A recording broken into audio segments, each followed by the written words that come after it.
नमस्कार दोस्तों, आज हम आपको एक ऐसे आयोजन के बारे में बताएंगे जो न केवल भारत का बल्कि पूरे विश्व का सबसे बड़ा आध्यात्मिक मेला है। जी हाँ, हम बात कर रहे हैं कुंभ मेला 2025 की, जो प्रयागराज में आयोजित हो चुका है। यह मेला हिंदू धर्म की आस्था, संस्कृति और परंपराओं का अद्भुत संगम है। तो चलिए आज के इस वीडियो में हम जानेंगे कुंभ मेले के महत्व, इसकी खासियतों और यहाँ तक कैसे पहुँचे तथा यहाँ ठहरने की व्यवस्थाओं के बारे में। तो कुंभ मेला भारत की धार्मिक और आध्यात्मिक विरासत का प्रतीक है। इसका उल्लेख हिंदू पौराणिक कथाओं और कई प्राचीन वेदों में मिलता है। ऐसा कहा जाता है कि समुद्र मंथन के दौरान देवताओं और असुरों के बीच अमृत कलश को लेकर हुए संघर्ष के समय अमृत की कुछ बूंदें हरिद्वार, प्रयागराज, उज्जैन और नासिक में गिरी थी, जिस वजह से इन्हीं 4 स्थानों पर कुंभ मेले का आयोजन होता है। कुंभ मेला जब प्रयागराज में लगता है तो यह विशेष ज्योतिषीय गणनाओं और ग्रहों की स्थिति के आधार पर निर्धारित होता है। विशेष रूप से बृहस्पति ग्रह का कुंभ राशि में प्रवेश और सूर्य का मकर राशि में होना कुंभ मेले के आयोजन के लिए आदर्श स्थिति मानी जाती है। जब ये सारे ग्रह ब्रह्मांड के एक विशेष स्थिति में होते हैं तो यह समय संसार भर के श्रद्धालुओं के लिए सबसे उपयुक्त माना जाता है, जब यहाँ स्नान करने से मनुष्य के सारे पाप नष्ट होते हैं और मोक्ष की प्राप्ति होती है।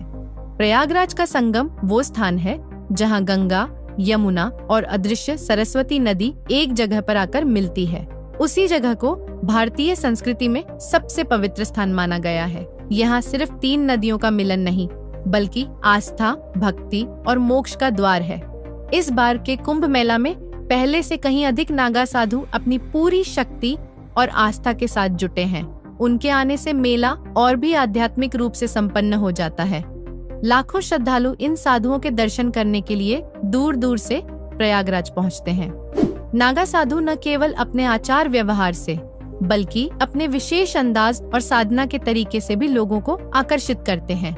उनके लंबे बाल, सिर पर चंदन की लकीर और निर्वस्त्र जीवन शैली उन्हें अन्य साधुओं से अलग करती है।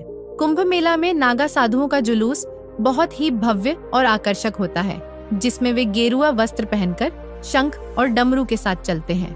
उनका यह जुलूस धार्मिक अनुशासन, तप और साधना की गहरी पहचान है।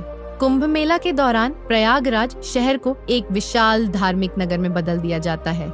यहाँ विशेष रूप से संगम क्षेत्र को सजाया और विकसित किया जा रहा है ताकि श्रद्धालुओं को अधिक से अधिक सुविधाएं मिल सकें। कुंभ मेला में कई धार्मिक संस्थाएं और साधु मठ भंडारा आयोजित करते हैं।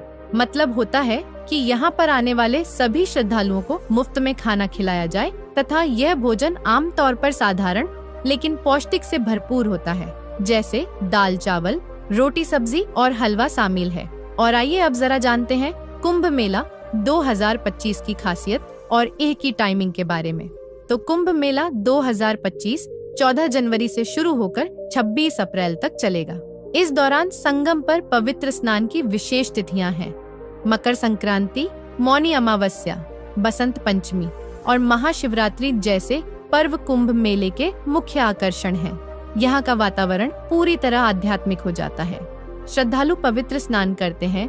साधु संत अपने ज्ञान और प्रवचनों से लोगों को मार्गदर्शन देते हैं और अखाड़ों की शोभा यात्राएं मन मोह लेती हैं। कुंभ मेले का हर पल जीवन में आध्यात्मिक ऊर्जा भर देता है। कुंभ मेले में संगम पर उमड़ने वाली भीड़ सिर्फ स्नान के लिए नहीं आती, बल्कि उस दिव्यता को अनुभव करने आती है जो यहाँ के वातावरण में बसती है। साधु संतों की उपस्थिति, अखाड़ों के जुलूस और भक्तों की आस्था इस आयोजन को भव्य और अद्वितीय बनाते हैं। संगम पर किया गया हर स्नान और हर प्रार्थना आपको न केवल आध्यात्मिक शांति देता है, बल्कि देवलोक से आए देवताओं से साक्षात आपकी आत्मा का मिलन करवाते हैं। कुंभ मेला 2025 प्रयागराज में कैसे पहुँचे और यहाँ क्या व्यवस्था है, अब ये जान लेते हैं।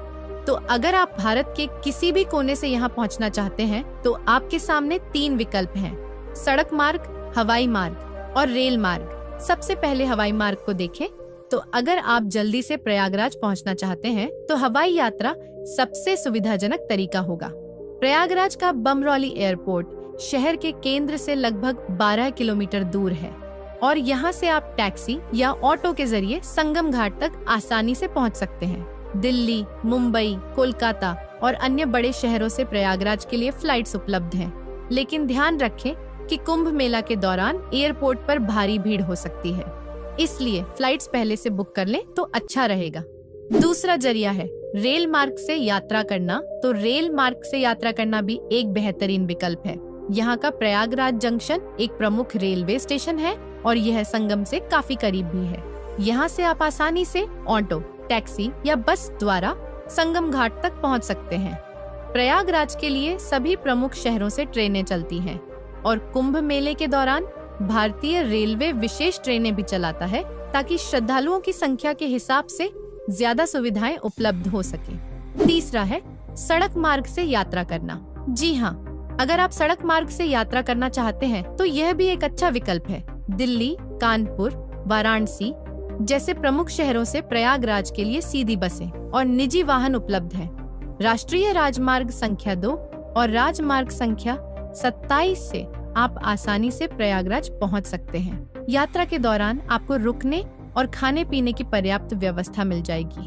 कुंभ मेला के दौरान सरकारी और प्राइवेट बसें भी विशेष सेवाएं देती हैं, जिससे आपको और भी आराम से पहुंचने में मदद मिलती है। ठहरने की व्यवस्था देखें तो कुंभ मेला के दौरान प्रयागराज में अस्थायी टेंट सिटी बनाई गई है, जहां लाखों श्रद्धालु ठहर सकते हैं। ये टेंट सस्ती और आरामदायक सुविधाओं के साथ होते हैं, जिससे ज्यादा श्रद्धालु यहाँ ठहरने के लिए आ सकते हैं। इसके अलावा शहर में धर्मशालाएं और आश्रम भी उपलब्ध हैं।